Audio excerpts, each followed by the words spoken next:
With the 7th pick in the 2017 NBA draft, the Minnesota Timberwolves selected Lauri Markkanen out of the University of Arizona.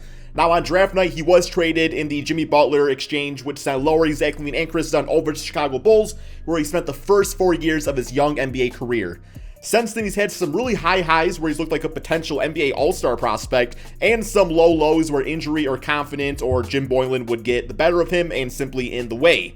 Now, according to multiple sources around the NBA, link in the description below, by the way, it appears that the 7-foot power forward has his eyes set on a new destination, which could come via restricted free agency or potential sign trade this NBA offseason. Now, before we get going on the video, I want to let you guys know that there's 44% of you guys out there that watch my videos that are simply not subscribed. If you don't mind hitting that subscribe button to help me grow this YouTube channel, it would be greatly appreciated, and I promise you will not be disappointed with the daily NBA uploads.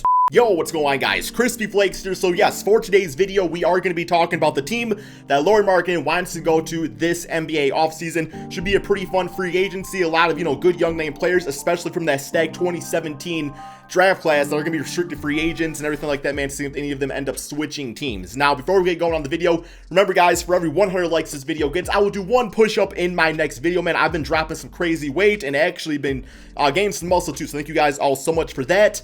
But let's go ahead and get into this video. So I think the first thing we need to talk about is Lauri Markkanen himself. Like, what exactly does he bring to an NBA team? And to do that, we got to look at what he's done so far in his very young NBA career. Now, his rookie season for the 2017-2018 season, I think we've seen a lot of promise. He played about 68 games that year, and he averaged 15 points, 8 rebounds, and he shot 36% from 3. Mainly played the power forward position. There was times where he tried at center, but overall, Lauri Markkanen has been better at the power forward spot. But a pretty good rookie season. Then his second year comes along where he plays about 52 games, has some injury issues that year, and he averaged 19 points, 9 rebounds, and he shot 36% from 3 yet again. Really showing teams and, the Chicago Bulls fans and franchise that, hey, man, we might have ourselves a potential all-star on our hand right here. And then the 2019-2020 season comes around. Jim Boylen, man, we all know that Jim Boylen was one of the worst coaches in recent memory, and just the way that he utilized Lauri Markkanen, anything that was great about Lauri, it seemed that Boylen took away and just wanted him to be like this spot-up three-point shooter. And in all fairness, man, a 7-footer that can splash 36% from 3, yeah, you want him shooting threes, but sometimes the way those shots are opened up are some of the other ways you create for yourself and others on the basketball court. Now, that season, he did average about 15 points. Rebounds went down to about 6 a game. Minutes were down a little bit. Three-point shot was down just across the board. Some of that, too, could be coming back from injuries and just the NBA shutdown and just everything leading up to that point. Could play a lot of factors. But now you bring on the current NBA season, new coaching staff, and just a new feel to the team. But at the same time, a new roster with Vucevic coming around the trade deadline. Patrick Williams, who really, in my opinion, should be playing the 4th spot in the NBA, and also just having Thaddeus Young play really good basketball this year. There was times where Lauri Markkanen, it just seemed like his fit with the team wasn't necessarily there. Now, the numbers don't really reflect on that. He's played some pretty solid basketball. He's started 26 out of the 51 games on the year, but averaged about 14 points, 5 rebounds per game. So the efficiency was up to about 48%. So, the numbers were going up. The shot selection was good. It's just sometimes team fit wasn't 100% if it was quite there. So you could see Lauri Markkanen, seeing that he's efficiency-wise putting up some really good numbers, wanting a new opportunity somewhere else, and maybe just kind of getting a feel for what goes on in practice. Like Patrick Williams probably coming from my starting spot in the long term, right, man? Okay, so in my opinion, for Lauri Markkanen to go to a new NBA team or really stick with the Chicago Bulls, I really think he needs to learn how to play that center position a bit better, man. When it comes down to it, unless you are literally a Greek freak like Giannis, I think the era of 7-foot power forwards might be coming to an end sooner rather than later. Obviously there will be skilled positions out there like Kelly Olynyk who can play it and just be a spot-up three-point shooter. But to be a star in the NBA, we really see even with Anthony Davis on the Lakers, not quite a power forward. He's more, he plays power forward, but I'm sorry, not quite 7-footer. I think he's 6'10", but he's a guy that we look at hey, man, this guy should be playing the center spot, right? So Lauri Markkanen, I think over time needs to, maybe bulk up in that extent, work on his rebounding and really shot blocking and just ability to kind of protect the paint. I'm not saying he has to average 2-3 blocks a game. I'm just saying, man, being able to somewhat put a body on some of those big time centers in the NBA, and I think that's how he really takes his game to the next level. So the team that's interested in him, man, you're probably waiting for that, aren't you? The team that he's interested in going to and interested in him and forming a big three is actually the Dallas Mavericks. Yes, when I first heard it, I was like, I don't really know how I feel about that fit. We'll talk about more of that a little bit later in the video, but the idea is to team him up with Luka Doncic and Kristaps Porzingis, and we all know that the Mavericks are looking for a power forward. Another guy they're kind of interested in is John Collins of the Atlanta Hawks, although I do think he'll end up re-signing with the Hawks, probably on a near max contract the way he's been playing basketball, right, man?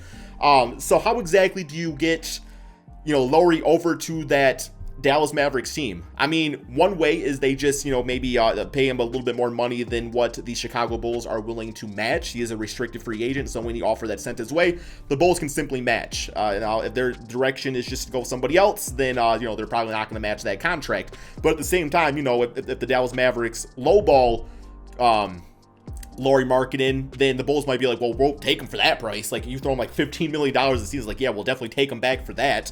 No doubt on our minds, right, man? So I think ultimately speaking, a route you could definitely look into is a sign and trade. I think when it comes down to it, man, like there is a lot of just really good, just valuable NBA role players, maybe little guys that are a little bit better than role players, but not quite like all-stars, just quality starters over on the Dallas Mavericks that I think the Chicago Bulls would definitely be cool with getting on their squad, man. So I think there could definitely be some mutual interest right there. Me personally, for Markkanen, I would say, I mean, I would not pay him quite as much as John Collins. I don't think he's quite proven the consistency to get that type of money yet, which we don't know what that is yet, man. So he might actually wait till John Collins signs or maybe try to get the contract before him, just so he's like, hey, well, John Collins gets matched, maybe I can get this much, right? I would say maybe like, I don't know, you guys think like $20 million a year? Does that sound about right? And then he proves himself and maybe he can move his way up to a bigger contract, maybe something along those lines. But as far as like, why would the Bulls even let this happen in the first place? Maybe they're very perfectly content in keeping him on the team, and they don't mind using him as like that split power forward / center, maybe a split starter bench player at times, really whatever team they're matching up against. When it comes down to it, like I was saying earlier, man, like Patrick Williams, I just feel like is the future of this team, at least a future piece of the team, and the way he plays his athleticism, I really like him at that 4 spot. So I just don't know if there's a long-term fit for Lauri at the power forward spot on the Chicago Bulls. So as far as maybe like what's the big time issue with this, because in the reports I was reading, one of the big time potential negative factors is that Lauri could be a little bit too similar to Kristaps Porzingis. Now I will say, man, like the way that Lauri plays, I feel like sometimes the way he does put the ball in the court and stuff, being a little bit shorter than Kristaps, I think actually helps. Like sometimes, like I look at Porzingis and I'm like, yo, sometimes I wish Porzingis was like closer to 7 foot and less 7'3", just because I feel like Porzingis is the guy that doesn't always use his height to his advantage. Which if you're always 7'3", then maybe you just play a certain way, and that's just how it goes, right, man? So, but beyond that, Lauri is a guy that can stick around the 3-point line like Kristaps tends to do at times. Put the ball on the floor and everything. So with the skill set, definitely a bit more similar to Kristaps. Kristaps, I think, is the better overall shot blocker. So at that point, you would have Porzingis probably as the full-time center of the team, with Lauri being the full-time power forward, which could be okay. But at the same time, Luka Doncic is one of the best passers in the NBA, so you might want some athleticism on the court with him, running up and down the court. And despite, Lauri and Kristaps having the ability to put the ball on the floor, at the same time, they're not going to do that to the extent of some of the more athletic players in the NBA, and, with really that quick jump start too, man. So, yeah, I think it's a little bit of a too similar of a fit that I don't know if it's ideal. I would much rather the Mavericks go for John Collins. So with that being said, what are some fits that I think would actually work out pretty decently? I think one fit that I was really looking at would be the Portland Trailblazers, man. I feel like the Portland Trailblazers could always use some more spacing shooting on that team. Put them at the power forward spot. Have Nurkic dominate the inside. You got Dame Lillard, CJ McCollum, having Lauri out there while CJ's also, kind of splitting up on the perimeter. It's going to open up the entire lane for Damian Lillard. So I think that works out pretty nicely. The Phoenix Suns, I could kind of make a case for them. Now, at the same time, Jay Crowder has been pretty solid at that 4 spot. I don't think he's a long-term fit, but that type of player, that 6'7" power forward that can space the floor still and bring some of that grit and grind defense, has proven to work for the Phoenix Suns. But at the same time, too, I like the idea of DeAndre Ayton, who at times can kind of play similar to Bam Adebayo. He actually said he wants to be like a top 2-way center in the NBA. So that could work with a guy like Lauri Markkanen on the court going forward if DeAndre Ayton ends up becoming that type of player. And then my final fit, I was just trying to think of another team. You guys let me know some teams in the comment section below. I was thinking maybe like the Utah Jazz, and that's just because Lauri's, interior defense is the greatest. So you have Rudy Gobert there doing his thing, and you got Lauri on the outside. That could potentially kind of work out, man. So yeah, when I saw this, my first mindset was that I do think the Chicago Bulls are going to make some changes this offseason. And, there's guys like Lonzo Ball who are available that I think would just be a fantastic fit here on this Bulls team.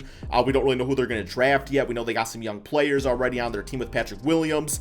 They got, Vucevic at the center position, looking to become an all-star again next NBA season. So, I think to make some changes, either sign and trade Lauri Markkanen or simply let him walk away and have that money available in free agency is probably going to be the move. And that's not a bad thing. That's nothing against the Bulls franchise. That's nothing against Lauri as a player. When it comes down to it, just sometimes, you got too much of a good thing on a team. And there's some really good players on the Chicago Bulls. They have a lot of promise and play differently to how Lauri plays and maybe fits the coach system a little bit better, man. But that's all we have for today's video. Be sure to drop that like, subscribe if you're new to the channel. I'm going to go do my, I believe, 10 push-ups today, man. 10 push-ups. And that's all we got. Peace out, my friends. Here we go, guys. 10 push-ups. Let me know in the comment section below. Have you guys been getting better at your push-ups, the ones that have been doing this with me? Let me know how things are going, man. Let me know in the comment section below. Let's go ahead and knock these out of the park. Just did about 2.5 hour hoop session at the gym. So arms are actually feeling pretty loose at the minute, which is a good thing. But here we go. 10 push-ups, man.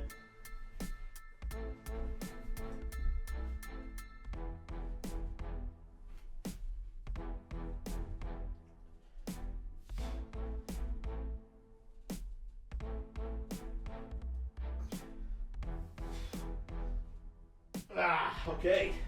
Whew, I'm trying to get better at putting my arms on the inside. I know a lot of you guys comment saying that I'm too up like by my shoulders, so work in progress. Hopefully as flexibility gets better, man, I'll get better at that too. But that's all we got, man. Peace out.